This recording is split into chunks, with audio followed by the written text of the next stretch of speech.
Hello Mr. Brown. Thank you for your question. You have obviously forgotten my transmission C00025 in which I explained the cyclical nature of evolution. Just as there have been eras when dinosaurs stalked the earth leaving their droppings that would in time become fossilized as coprolite, there have been countless eras throughout infinite billions of years when mankind has ruled supreme.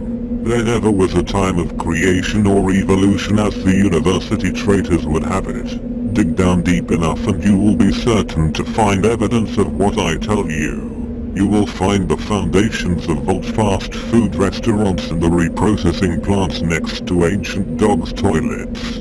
Then dig even deeper and you will find traces of coprolite fracking mines under the remains of old universities from many billions of years ago. Mr. Brown, it is only now with the aid of the periscopic thinking process that you can understand fully that your future is behind you. For this you have to thank Lady Drainlid's poodle Edward de Bono. He is a genius, and I think he is going to have puppies.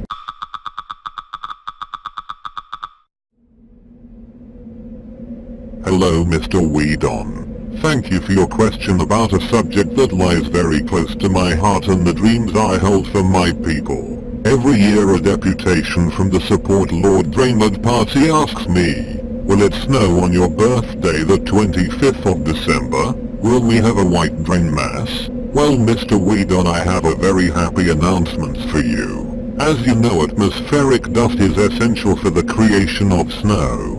My laboratories have discovered that the high-quality dust generated in our coprolite fracking mines under the university is ideal for the creation of snow of the very highest quality, along with enabling the creation of the beef dripping bomb and providing a vital ingredient for the burgers from the restaurant attached to the reprocessing plant next to the dog's toilets. Coprolite is now providing us with the means to control our climate. Look up into the sky on Drainmas Eve, Mr. Weedon, and you will see our Omni-Cruise vehicles leaving trails of coprolite dust across the firmament.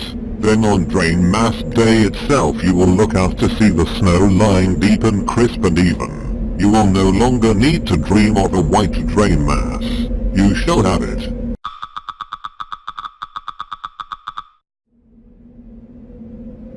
Hello Ms. Fenster. Thank you for your two questions which are closely related. The picture you refer to is a portrayal of satisfied coprolite fracking miners returning to their shift after a visit to the burger bar in the reprocessing plant attached to the dog's toilets. The airplane is a university spy plane known as a Vulcan. The workers are clearly aware of the plane with its huge presence and the horrific noise it generates. Not long after the picture was taken, this ridiculous university spy plane was shot down by a beef-dripping missile fired automatically from the roof of the fast food outlet. Rejoice. Secondly, Ms. Fenster, as you can see in the picture, Flipflops are the free protective footwear provided by me to my loyal coprolite mine workers. It is therefore unlikely that my second cousin twice removed on my mother's side, King Ubu, would have worn flip-flops. As a great leader of his people, he like me would have worn hobnailed boots. In fact, the only member of King Ubu's entourage who wore flip-flops would have been his secretary, Miss Cherry Vodka of Northern Poland, whom he never touched.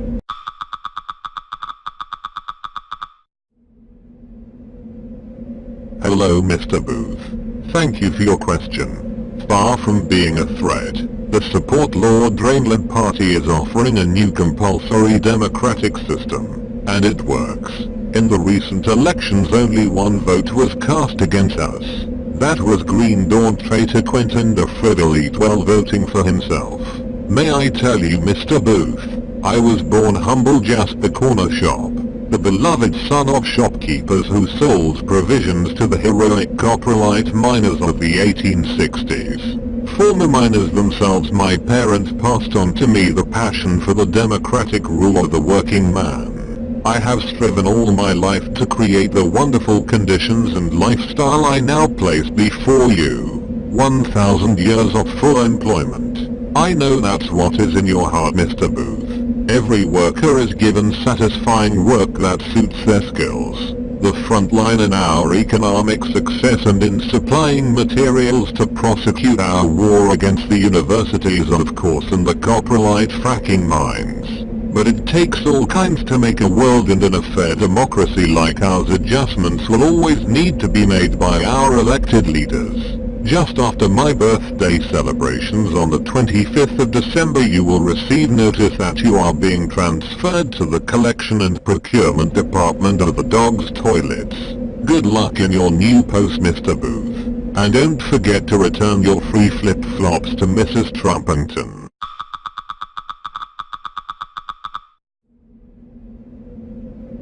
Hello Mr. Desange. Thank you for your question. First, the Jeremiah Corblimey you refer to is never likely to gain control of our railway system which transports coprolite from our fracking mines to the reprocessing plant adjacent to the dog's toilets. The underground fracking mine railway is owned and administered by loyal members of the Support Lord Drainlid party. My gardener Mr. Newnham employed Mr. Corblimey for a short time as a coprolite diviner but sadly had to let him go as he proved to be an incompetent fool. The idiot Corblimey has now defected to the university, hence his outdated belief in railways as a method of public transport. Mr. Desange, I have decided to award you an extraordinary 2-hour pass to the surface to allow you to visit the fast food restaurant and consume one free burger before returning to the mine. This will take place in 4 years' time, so buff up those flip-flops. While you are there, please take a look at our modern public transport system which is entirely fueled by a special extract of coprolite. The cruise-mobile beef-dripping bomb transport vehicle travels by road, sea and air, and apart from my own personal fleet of Drainmobile spaceships it is the only form of transport we shall ever need. As for your final question Mr. Desange, absolutely no foul odors come from the burning of coprolite which is the highest quality fossilized dinosaur dung. Dinosaurs were vegetarians, you see.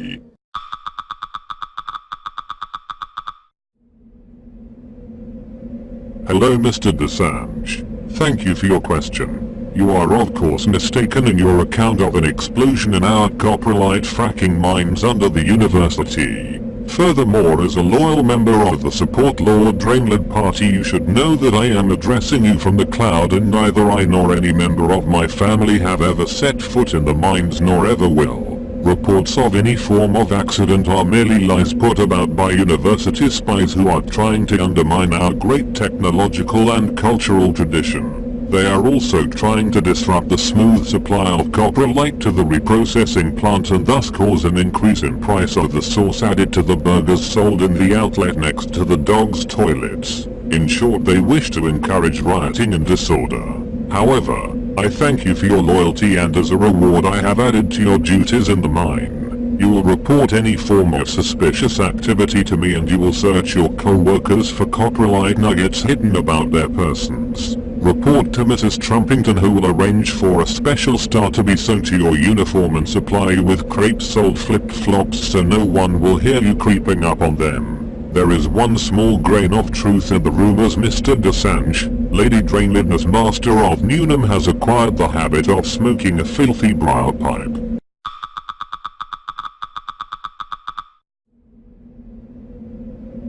Hello Lady Gorston Chisman. Thank you for your question. The Strictly Come Dancing you refer to in your question is low-class entertainment provided by the university for its servants. Dancers are regularly dropped by their partners who are bloated on game pies and cheap cooking sherry. The so-called dancing takes place in King's College Chapel, which is next to Newnham Co-op, where Viscount Drainlid is still chained to a radiator. By contrast, Lady Gorston Chisman, the annual balls held by the Support Lord Drainlid party and next to the reprocessing plant adjacent to the dog's toilets are a model of discipline and decorum. Any coprolite fracking miner found guilty of dropping his partner is immediately demoted and sent to work in the collection and quality control department of the dog's toilets for a period of 10 years. I would like to add that during the balls I attended with Lady Drainlid before our great war against the university, I never dropped her once. Nor did she drop me.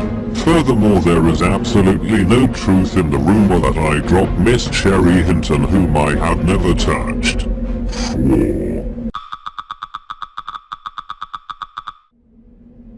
Hello. May I welcome you all to my annual Drainmas Message. Thanks to the compulsory community tannoy, my message from the cloud can be heard everywhere. From the deepest workings of the coprolite fracking mines, the reprocessing plant at the dog's toilets, the fast food outlet there serving extra large Drainmas burgers, to our miners, reprocessing operatives and quality control checkers at the toilets themselves. And we must not leave out those brave and loyal mothers and toddlers who are fighting in the front line at Newnham against the university.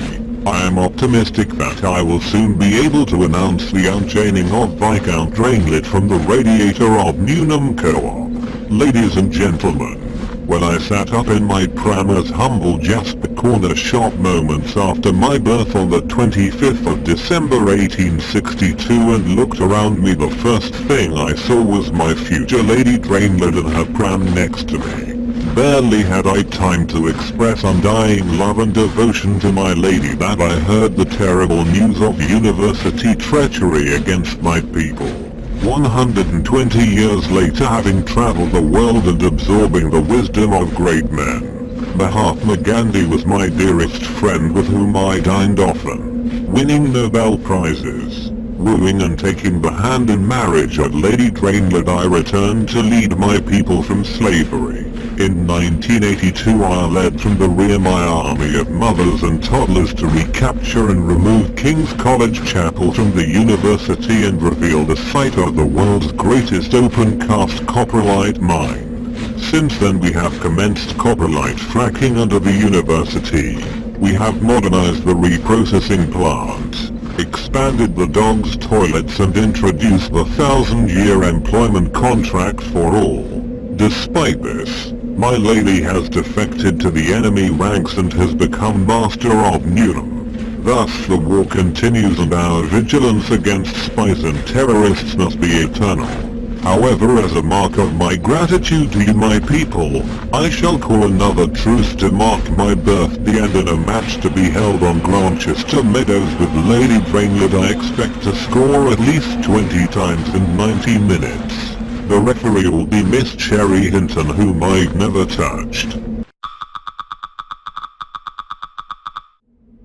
Hello Mr. Kilanich. Thank you for your question. Of course there will be peace in our time. In fact, I have a note here from Lady Drainlid herself, who is master of Newnham at the university. The note will contain a promise to release Viscount Drainlid from the radiator of Newnham Co-op stores where he has been held hostage for many years. There will be a promise of reparations to be made by the university traitors for damage caused to the decor in the dog's toilets and reprocessing plant during the recent intrusion by gangs of students high on laudanum stolen from the burger bar. The note will promise the surrender of all university troops in and around King's College Chapel. There will be no more interference with our coprolite fracking mines under university buildings. This note, written by the delicate hand of Lady Drainlid herself, will promise her immediate resignation from Newnham and her return to my side in the cloud. As you can see, Mr. Kilanich, there will be peace in our time. I shall open the note and read it to you now. Thank you. Drainlid. I am not coming back. I told you 34 years ago I shall never return. What you did to my poodle Edward de Bono is still fresh in my memory. It was despicable. Drainlid, but she used to call me Drainy. Never return? I did nothing to the poodle. I didn't. It cannot be. This is a university forgery. The note is a fake. Mr. Kilanich, I believe you are involved in this deception. The university is plotting against me and you are the messenger. Following a fair trial you will be demoted from your position as coprolite fracking craftsman and spend a minimum term of 30 years in the dog's toilets quality control department. Good day to you Mr. Kilanich, and peace to all.